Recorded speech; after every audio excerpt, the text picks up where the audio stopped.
नमस्कार शेतकरी बंधूंनो. नमस्कार दादा, आपला परिचय सांगा.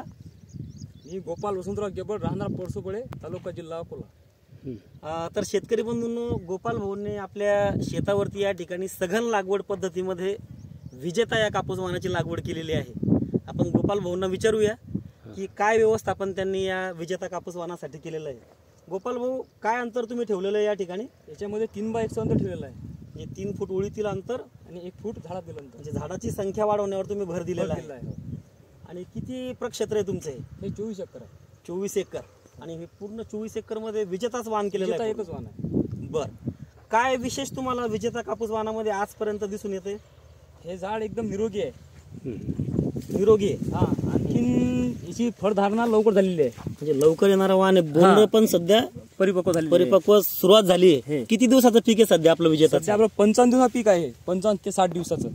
किती तारखेची पेरणी आपली? हे आहे 1 जूनची. 1 जूनची पेरणी. आज 2 ऑगस्ट आहे. हो, म्हणजे बरोबर 60 दिवस झालेले आहेत. 60 दिवस झालेले आहेत. खताचे डोस किती झाले या ठिकाणी? 2 झाले आहेत. कधी कधी दिलं होतं ते दिलं पेरणीनंतर 20 दिवसानं, आणखीन 20 दिवसानं.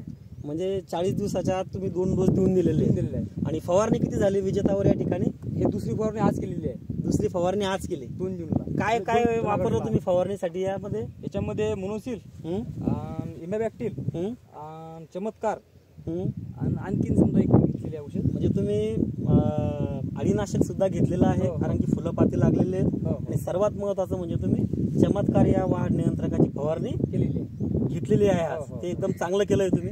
त्याचा फायदा तुम्हाला होईल जेव्हा आपण जवळजवळ लागवड करतो तर त्यावेळेस झाडामध्ये दाटी होत नाही, पातेगळ सुद्धा थांबते, 2 बोटातलं अंतरही कमी होतं आणि मर्यादित उंची वाढल्यामुळं दाटण न झाल्यामुळं तुम्हाला बोंड तुमचे लवकर परिपक्व होतात. आणि कमी दिवसात जास्त बोंड झाले की तुमचं निश्चितच उत्पन्नामध्ये वाढ होईल. काय अपेक्षित आहे? किती उत्पादन या ठिकाणी तुम्हाला होईल?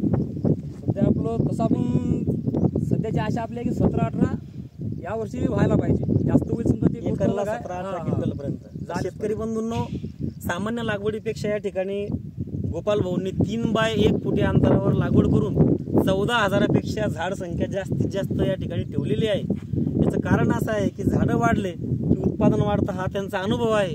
आपण पुढच्या व्हिडिओमध्ये सुद्धा असेच या प्लॉटची माहिती तुम्हाला देत राहू. धन्यवाद.